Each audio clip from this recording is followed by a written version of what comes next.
اللہ اکبر، اللہ اکبر، اللہ اکبر، لبیک لبیک لبیک یا رسول اللہ صلی اللہ علیہ وسلم۔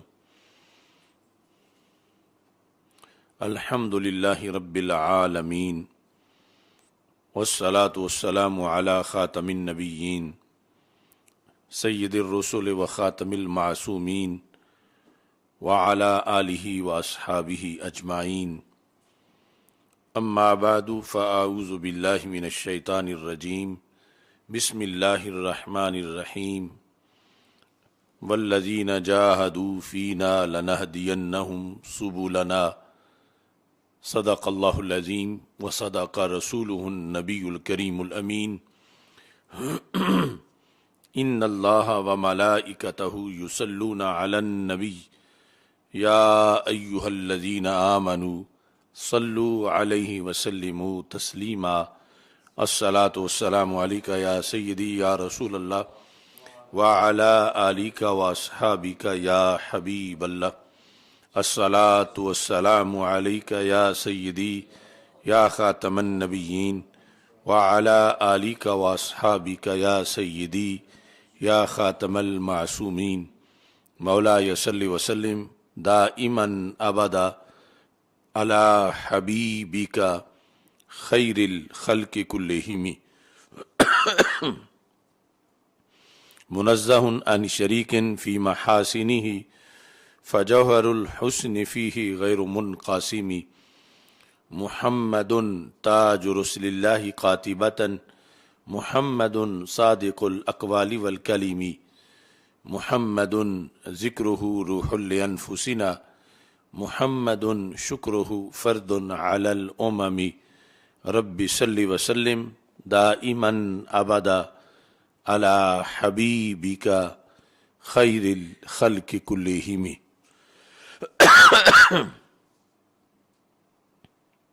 خدایا بحق کے بنی فاطمہ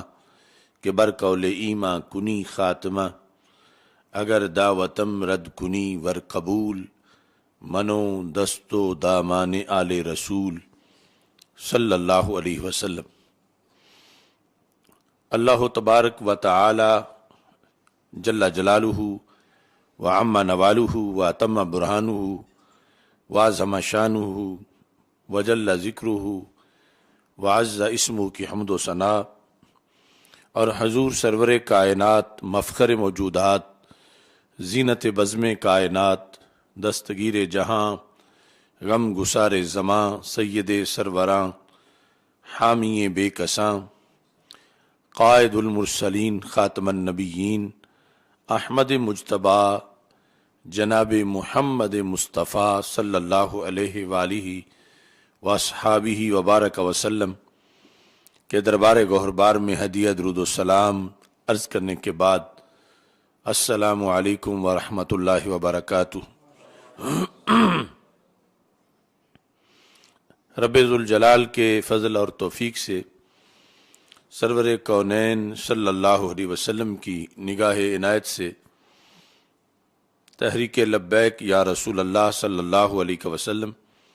اور تحریک صراط مستقیم کے زیر اہتمام مرکز صراط مستقیم تاج باغ لاہور میں حضرت سیدنا شاہ جلال رحمہ اللہ تعالی ریسرچ سینٹر سے 29ویں سالانہ فہم دین کورس کا سلسلہ جاری ہے۔ آج ہماری گفتگو کا موضوع ہے روحانی درگاہیں اور ان کے سجادہ نشین۔ میری دعا ہے خالق کائنات جل جلالہ ہم سب کو قرآن و سنت کا فہم عطا فرمائے اور قرآن و سنت کے ابلاغ و تبلیغ اور اس پر عمل کرنے کی توفیق عطا فرمائے۔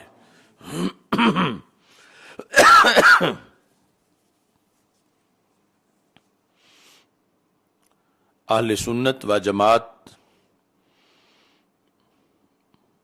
قرآن و سنت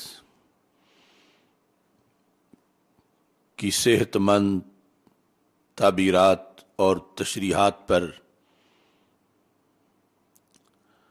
یقین رکھتے ہیں. اسی وجہ سے قرآن و سنت کی خوشبو فقہ اسلامی کی شکل میں ہو تو اسے بھی مانتے ہیں، اور تصوف کی شکل میں ہو تو اسے بھی مانتے ہیں. نہ تو فقہ اسلامی، فقہ حنفی کوئی علیحدہ دین ہے، اور نہ ہی تصوف کوئی علیحدہ دین ہے، بلکہ یہ قرآن و سنت کی تنویریں ہیں اور قرآن و سنت کی خوشبوئیں ہیں، وقت گزرنے کے ساتھ ساتھ جن کی امت مسلمہ کو ضرورت پڑی، اور اس سلسلہ میں یہ دونوں شعبہ جات آباد ہوئے اور ان کے دور رس اثرات جو ہیں وہ مرتب ہوئے. تصوف کے ذریعے سے ان کیفیات کو محفوظ کرنے کی کوشش کی گئی جو کیفیات سرور کونین حضرت محمد مصطفیٰ صلی اللہ علیہ وسلم کی ظاہری حیات میں قرآن و سنت پڑھتے ہوئے صحابہ کرام رضی اللہ تعالی عنہ کو سرکار کے پاس بیٹھنے کی وجہ سے میسر آتی تھیں. جب قرون اولیٰ کا بالخصوص قرن اول کا زمانہ گزر رہا تھا اور دوسری طرف سے مادہ پرستی کا حملہ ہو رہا تھا، نئی نئی قومیں اسلام میں آ رہی تھیں، اور دنیا داری کا ایک حملہ تھا، تو اس کے رد عمل میں تصوف کا شعبہ اختیار کیا گیا تاکہ روحانی کیفیات محفوظ رہیں اور دنیا داری کے عناصر جو ہیں ان کا غلبہ نہ ہو سکے. تو اس بنیاد پر تصوف کی بڑی برکات ظاہر ہوئیں، اور بڑے بڑے اکابر ائمہ انہوں نے تصوف میں پھر کتابیں لکھیں، اور وہ کتابیں آج بھی امت مسلمہ کے لیے ایک ایک کتاب ایک کامل مرشد کی حیثیت رکھتی ہے کہ جس کے ذریعے سے آج بھی مادہ پرستی سے چھٹکارا حاصل کیا جا سکتا ہے، جس کی وجہ سے تزکیہ ملتا ہے، جس کی وجہ سے انسانی نفس کو اعلیٰ درجے کی طہارت ملتی ہے، روشنی ملتی ہے، اور انسان کو قرب خداوندی میسر آتا ہے. تصوف میں وقت گزرنے کے ساتھ ساتھ پھر نظام خانقاہی معرض وجود میں آیا، اور نظام خانقاہی کے بھی بڑے خوبصورت اور دیر پا اثرات مرتب ہوئے. یعنی جن جن علاقوں کے اندر نظام خانقاہی آیا تو وہاں صدیوں تک اس نظام خانقاہی کے گہرے اثرات مرتب ہوئے، اور جو علاقے نظام خانقاہی سے معروم تھے وہاں جلد ہی بگاڑ آنا شروع ہوا. نظام خانقاہی کے اندر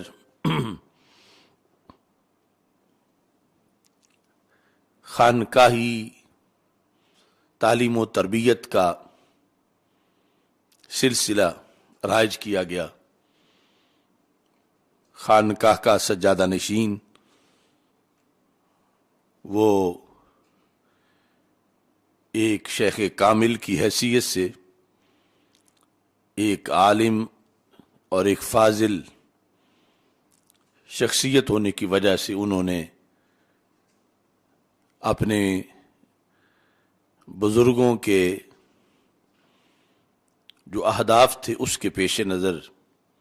خانقاہوں کو چلایا. یہ یاد رکھیں کہ ویسے تو مطلقاً روحانی تربیت گاہ وہ ایک خانقاہ کہلاتی ہے، لیکن جب اس میں بطور خاص اللہ کے کسی ولی کا مزار ہوتا ہے،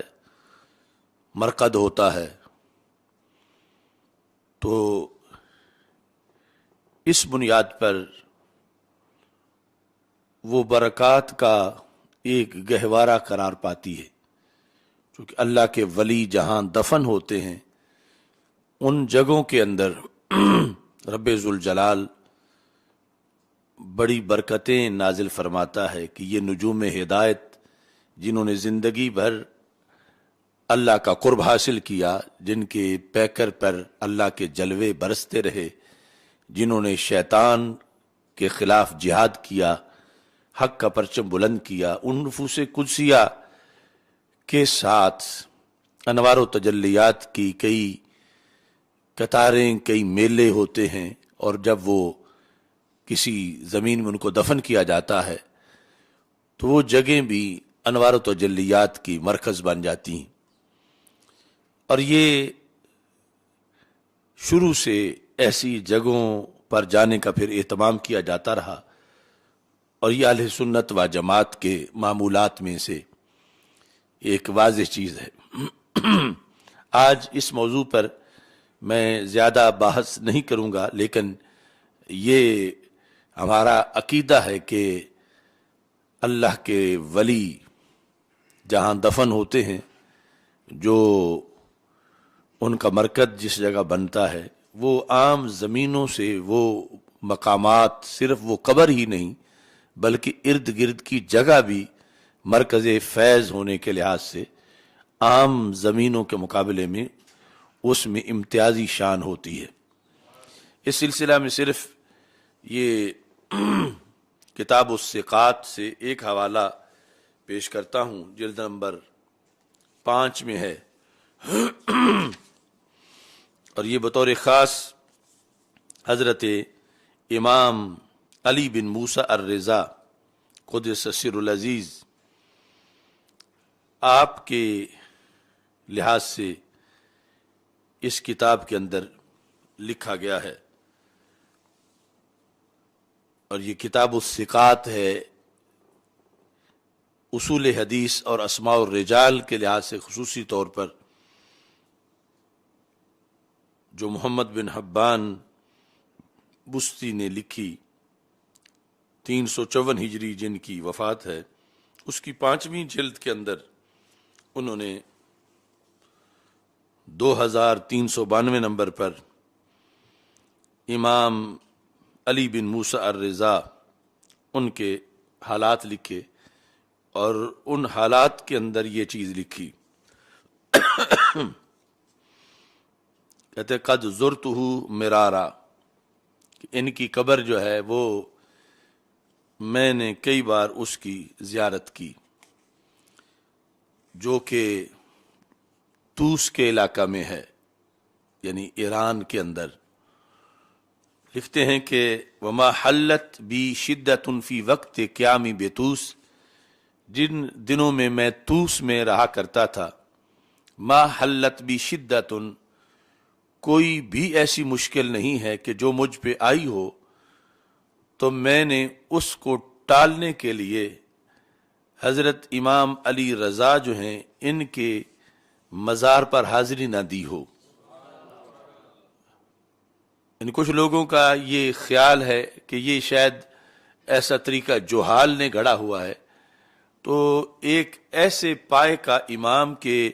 جن کی یعنی یہ کتاب الثقات پر فیصلے ہوتے ہیں راویوں کے کہ کون سا راوی ثقہ ہے اور کون سا راوی غیر ثقہ ہے، اور اتنے پہلے کے کہ 354 ہجری ان کی وفات ہے، تو اس سے پہلے کا اپنا یہ معاملہ یہ لکھتے ہیں کہ جب بھی مجھ پہ کوئی مشکل مقام آیا، جب میں توس میں رہا کرتا تھا، فزرت قبر علی بن موسیٰ الرضا، تو میں نے امام علی بن موسیٰ الرضا صلوات اللہ علی جدہ و علیہ، اللہ کے صلوات ہوں آپ پر اور آپ کے جد پاک پر، میں نے جب بھی کوئی مشکل مقام آیا تو ان کی قبر پر حاضری دی. وَدَعُوتُ اللَّهَ إِزَالَتَهَا،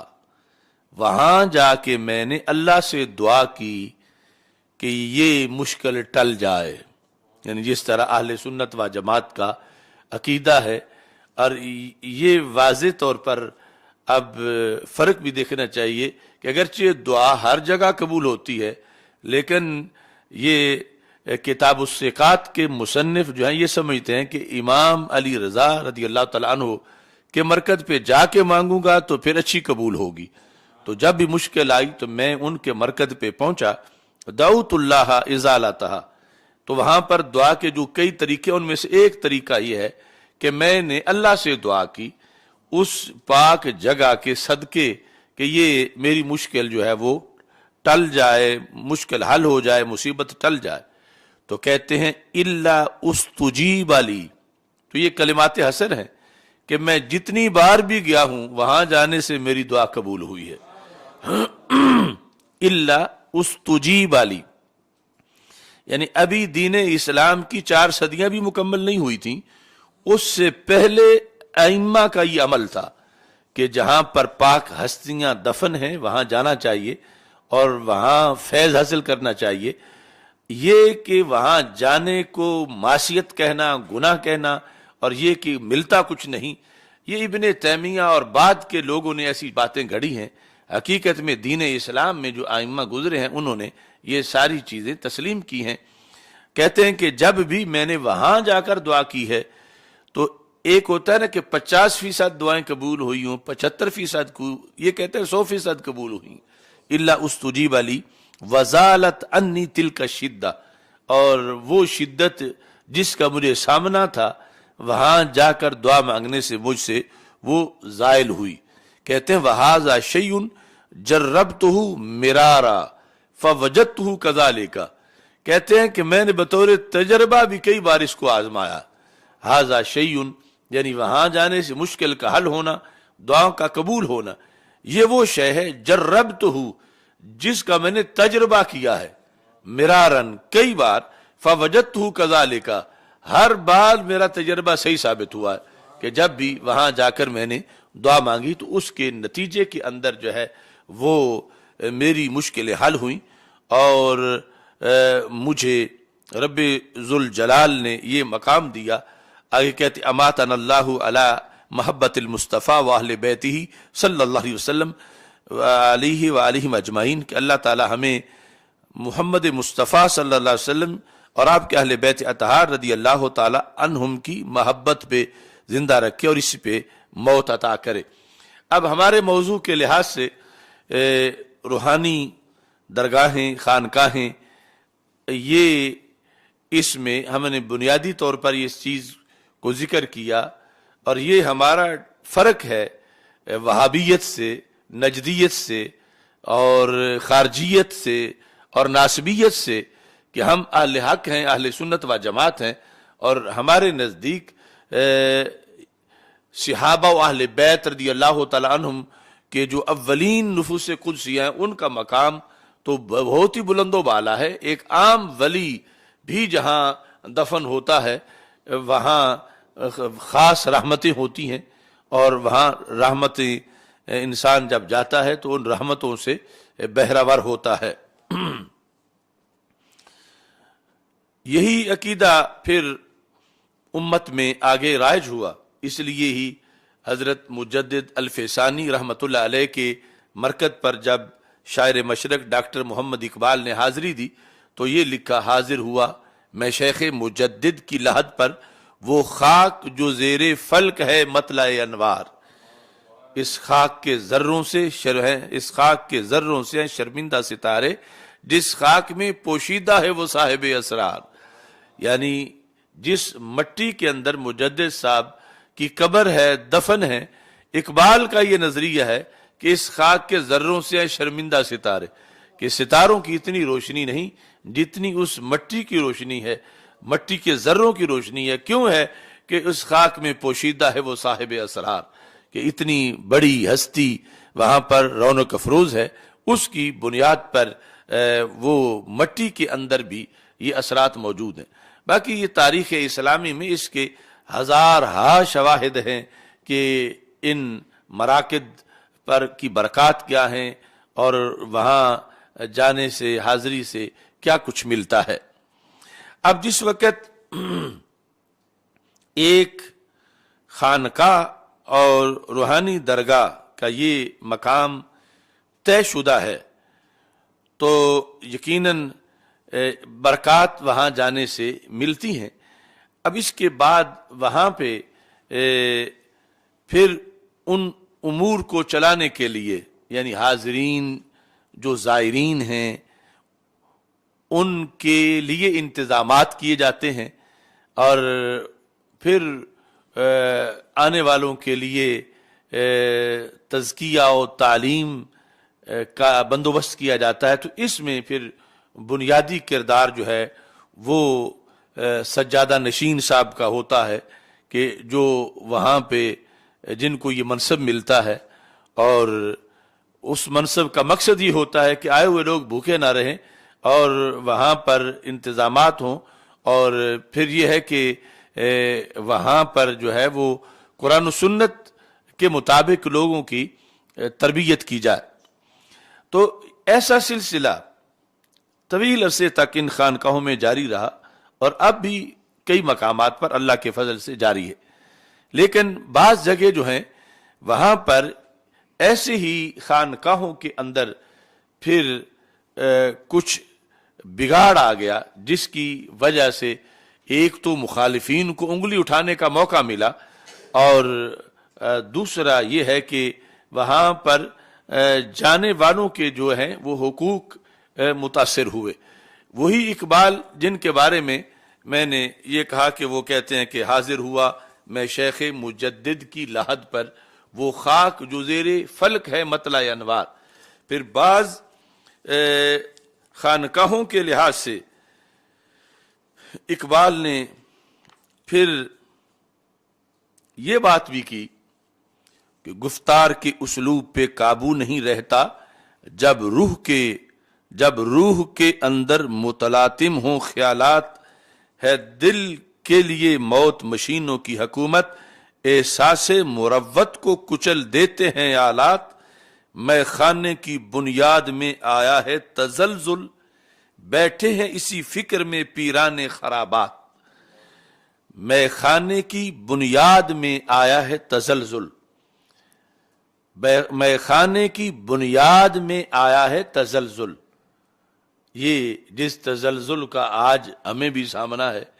میں خانے کی بنیاد میں آیا ہے تزلزل، بیٹھے ہیں اسی فکر میں پیران خرابات۔ اور پھر جس وقت یہی بات جو ہے وہ آگے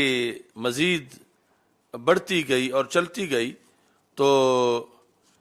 پھر اقبال کے نظریات میں اس سلسلہ میں کچھ انہی لوگوں سے ٹکراؤ بھی آیا، اور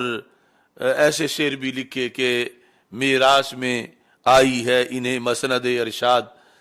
میراث میں آئی ہے انہیں مسند ارشاد، زاغوں کے تصرف میں عقابوں کے نشیمن، اس طرح کے شعر بھی لکھے۔ اور پھر یہ بھی کہا کم باذن اللہ، کہہ سکتے تھے جو رخصت ہوئے، خانقاہوں میں مجاور رہ گئے یا گورکن، کم باذن اللہ کہہ سکتے تھے جو رخصت ہوئے، یعنی یہ واقعی ولایت کی طاقت ہے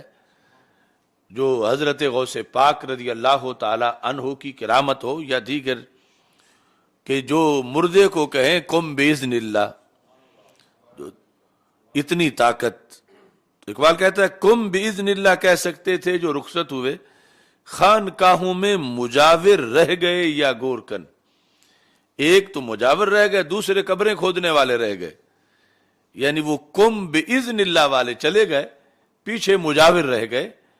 اور گورکن رہ گئے، گورکن یعنی قبریں کھودنے والے پیچھے رہ گئے۔ تو بہرحال یہ جو اقبال کا کنسپٹ ہے، اس میں تھوڑی سی وضاحت کی ضرورت ہے کہ چلو کم باذن اللہ والے نہ بھی ہوں تو مجاور سے پہلے اور کم باذن اللہ کے بعد بھی بہت سی سیٹیں ہیں، بہت سے منصب ہیں اور بہت سے عہدے ہیں اور بہت سی ضرورتیں ہیں کہ جن کے پیش نظر مشائخ نے اپنا کردار ادا کیا، اگرچہ وہ اس کرامت کے وارث نہیں تھے کہ کم باذن اللہ کہیں، لیکن وہاں بیٹھ کر وہ تقوی، پارسائی، طہارت، صحت عقیدہ کا جب درس دے رہے ہیں تو وہ اپنا حق ادا کر رہے ہیں اور ایک نیکی کی دعوت دے رہے ہیں، بدی کو روک رہے ہیں، تو پھر بھی وہ اپنے اسلاف کے مشن چلا رہے ہیں۔ لیکن جس وقت مثلا بعض جگہوں پہ شاید اسی وجہ سے اقبال نے کہا کہ جب انہی خانقاہوں اور بارگاہوں کے اندر جو ہے وہ ایسے لوگ چھلے اور کڑے پہن کر بیٹھ گئے اور غیر شرعی بود و باش سے، اور ان کی مصروفیات یہ ہیں کہ کبھی کتوں کی لڑائیاں ہیں، کبھی ریچھوں کی لڑائیاں ہیں، کبھی مرغوں کی لڑائیاں ہیں، اور ایسے مشاغل کے اندر پھر وہ چلے گئے، تو پھر اقبال ان کو مجاور کہتا ہے یا گورکن سے تعبیر کرتا ہے۔ بہرحال درمیان میں بھی مراحل کافی ہیں کہ جس پر آج بھی اہل حق عمل کر رہے ہیں اور ان کی وجہ سے خانقاہ آباد ہے، لیکن جہاں خلاف ورزی ہو رہی ہے اسی کو ہم بھی اپنے موضوع میں مخاطب بنائے ہوئے ہیں کہ وہ شایان شان نہیں، یعنی ایک بندہ جو ہے وہ برا کام کرتا ہے کسی بری جگہ پہ تو برائی تو پھر بھی ہے، لیکن دوسرا اگر مسجد میں آ کے کرتا ہے، حرم میں آ کے کرتا ہے تو وہ پھر بڑی برائی ہے اور اس کے نقصانات زیادہ ہیں۔ تو یہ جب ہمارے نزدیک اتنی مقدس درگاہیں ہیں، اتنے بڑے مراکز ہیں، فرشتوں کی آمد و رفت کے مقامات ہیں، جہاں رحمتوں کا نزول ہوتا ہے، وہاں جس وقت بھنگ اور چرس اور گھوٹے اور بدماشیاں اور اس طرح کے سلسلے جب چلتے ہیں تو ظاہر ہے کہ خود جو وہاں دفن ہستیاں انہیں بھی کوفت ہوتی ہے، انہیں بھی تکلیف ہوتی ہے، اور اوپر سے جانے والے جو ہیں وہ بھی لٹتے ہیں کئی وجوہ پر۔ اور اس سے جو سب سے بڑھ کر فتنہ ہے وہ یہ ہے کہ اگر وہاں بیٹھے ہوئے لوگ اپنے اسلاف کے عقیدے سے ہٹ کے کسی نئی فکر کو وہاں پر پیش کر رہے ہیں لوگوں کے سامنے، انہیں رافضی بنا رہے ہیں، انہیں خارجی بنا رہے ہیں، انہیں ناسبی بنا رہے ہیں، تو یہ ایک مزید بہت بڑا حملہ ہے۔ اگر ایک سجادہ نشین بیٹھے ہیں،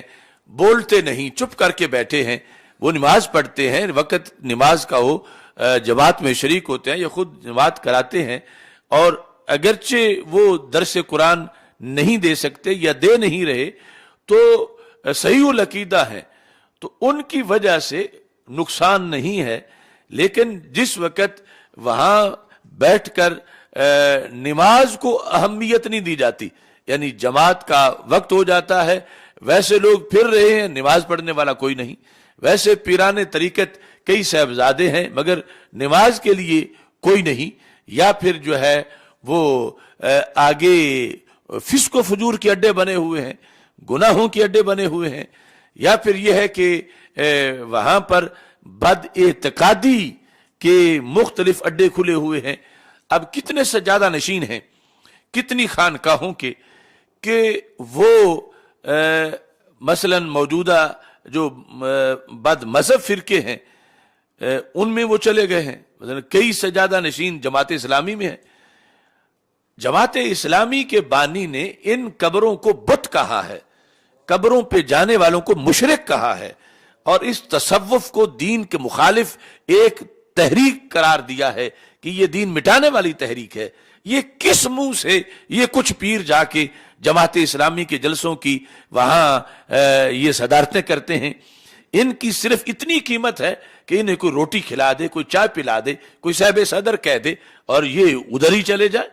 تو یہ خانقاہ کو آباد کر کے خانقاہ کا حق ادا کریں. اور یہ تھوڑے ہیں جو اس طرح کے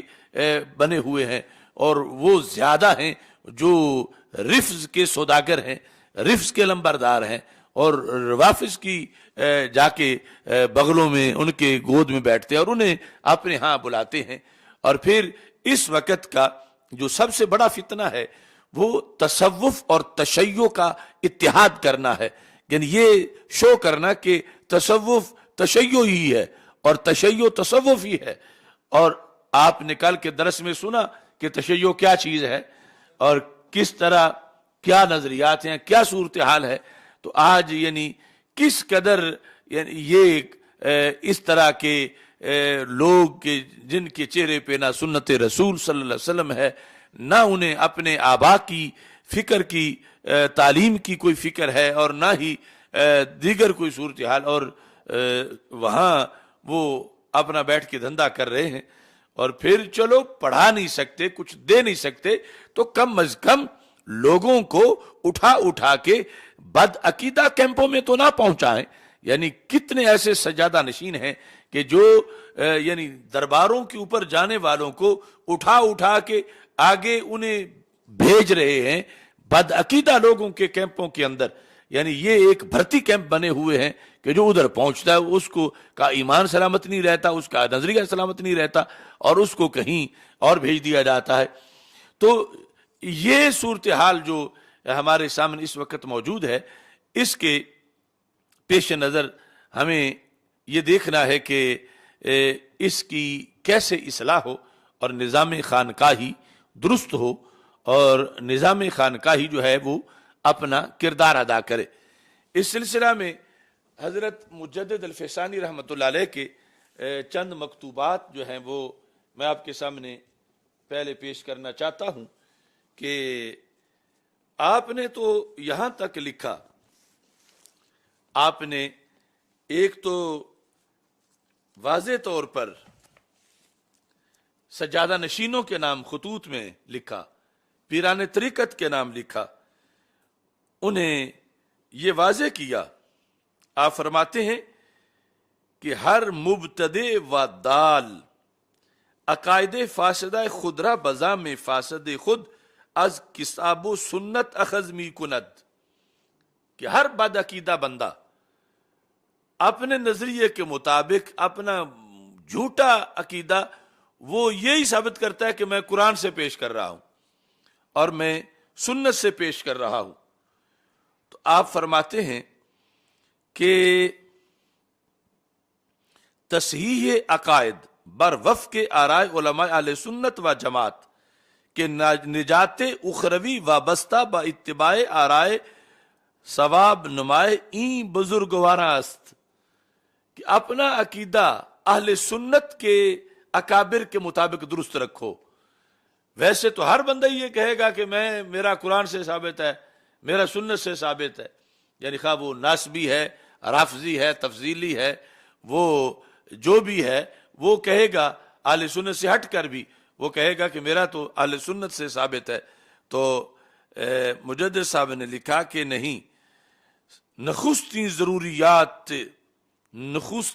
ضروریات بر ارباب تکلیف تصحیح عقائد است بر وفق آرائے علماء اہل سنت و جماعت،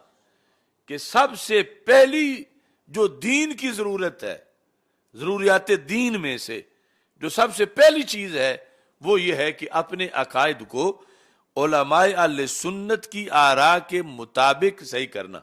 یعنی علماء اہل سنت جن کو مجدد صاحب علماء اہل سنت کہہ رہے ہیں، تو پتہ چلا کہ خانقاہ میں بیٹھے ہوئے کو علماء کے بارے میں اپنے آنے والوں کو بتانا چاہیے کہ ہمارے اکابر علماء ماضی میں جو اہل سنت گزر چکے ہیں، ہم نے ان کے مطابق اپنا عقیدہ رکھنا ہے. اور یہ پہلی ضرورت ہے. یعنی جس طرح اب وضو ہوگا تو آگے نماز پڑھی جائے گی، تو سب سے پہلے عقیدے کی اصلاح کی دعوت جو ہے وہ سجادہ نشین وہاں بیٹھا ہوا دے. اور آج یہ ہوتا ہے کہ یعنی اصل ان کے اندر اپنی کمزوریاں ہیں، لیکن اس پر پھر وہ مختلف قسم کے پردے ڈالتے ہیں. یعنی سجادہ نشین کچھ ایسے ہیں کہ مثلا